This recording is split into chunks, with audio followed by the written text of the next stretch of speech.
So I think this is a very important point that you've just made, in that we do have a very unique position now in history, where we have the capability to do some of the things I think that we've all been thinking of, which is to create, I guess, what I'd call a health revolution.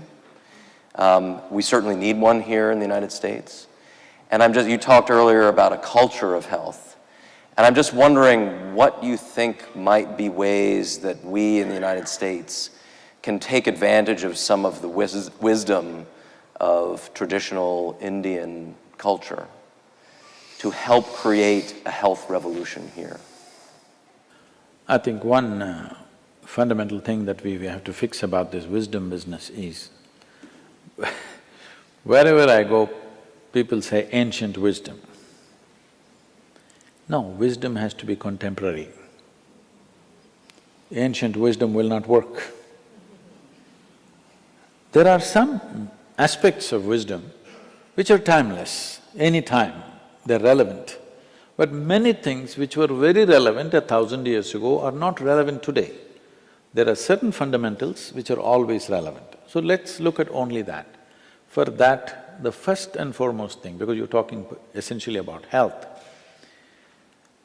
we have to produce a user's manual for this most sophisticated gadget that we have, a user's manual.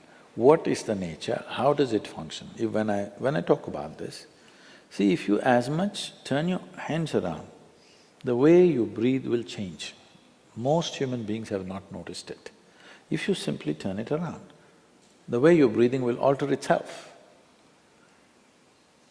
So this is because it is like you've been given a super sophisticated computer, but you are in still caveman's mindset.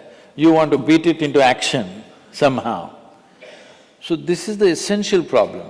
The reason why, let's say taking United States as an example, this is not going to be the problem of only United States. United States has come first in the race, okay? Others will get it, because they're all going the same way. Right now, US is a stark example. One thing is, we go on raising the bar for survival. We must define, this is survival. This means you're good enough. After this, it must be exploration of what you really wish to do. But we keep on raising the bar of survival in such a way, now even after becoming the most affluent nation, a whole lot of people are just struggling for survival. This is senseless. And affluence means your survival is done thing, isn't it? But like you just mentioned, they're working 3 jobs to survive. This is not affluence, this is horrible poverty. At least in India we can sit back and enjoy.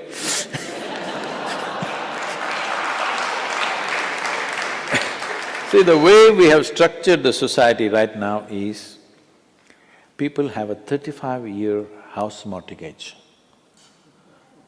I mean, if you have a 35-year economic commitment to something, tomorrow even if God popped up here, you can't change the direction of your life because the bank is here. What will you do? Because largely you're all from Christian community, so I'm saying, if Jesus popped up tomorrow and he says, "Come follow me,"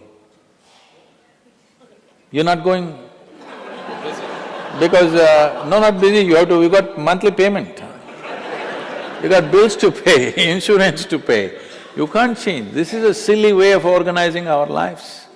The very reason why we want to become affluent is so that depending upon what life offers us, we can change the direction of our life whenever we want, isn't it?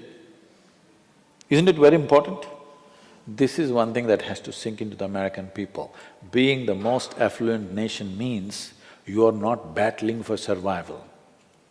This is happening because you're raising the bar of survival endlessly. No matter what you do, you're still only fighting for survival.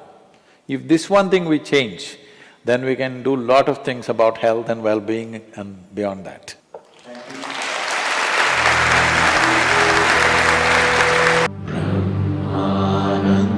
Swarupa Isha.